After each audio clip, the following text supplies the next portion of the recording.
정부가 사회적 거리두기 단계 격상 대신 현재 수준으로 오는 17일까지 2주간 연장하기로 했습니다.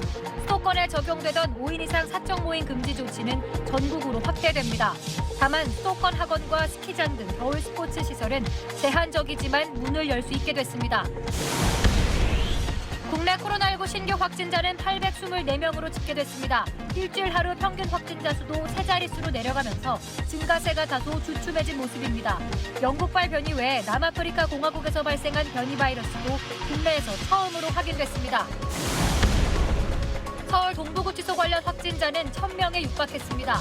추미애 법무장관과 함께 동부구치소를 찾은 정세균 국무총리는 소동 대응이 미흡했다며 고개를 숙였습니다. 안타까운 음주운전 사망 사고가 또 발생했습니다. 새해 첫날인 어제 광주에서 만취운전 차량이 1차 사고를 내고 중앙선을 넘어 달아나다가 다른 차량을 들이받으면서 20대 여성이 숨졌습니다. SBS 신년 여론조사 결과 새해에도 전셋값이 계속 오를 거란 전망이 70%를 넘어 안정될 거란 전망을 크게 웃돌았습니다.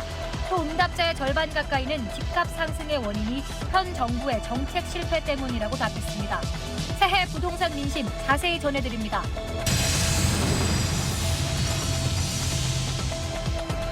다음 소식입니다. 코로나 집단 감염은 종교시설이나 요양원, 병원뿐만 아니라 일반 가정에서도 나타나고 있습니다.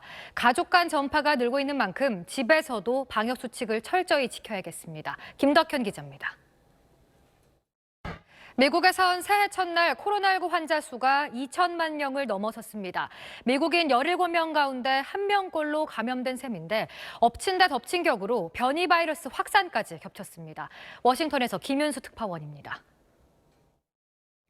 새해 첫날부터 음주운전 차량에 치여 20대 여성이 숨지는 안타까운 사고가 발생했습니다.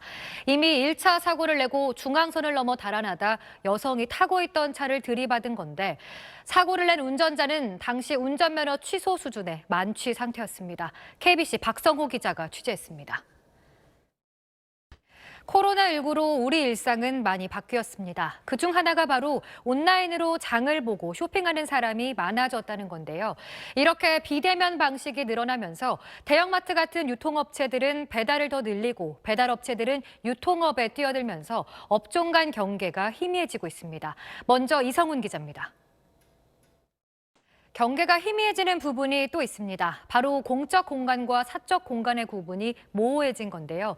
휴식의 공간인 집이 직장인에겐 사무실로, 학생들에겐 학교가 됐습니다. 이어서 정다은 기자입니다.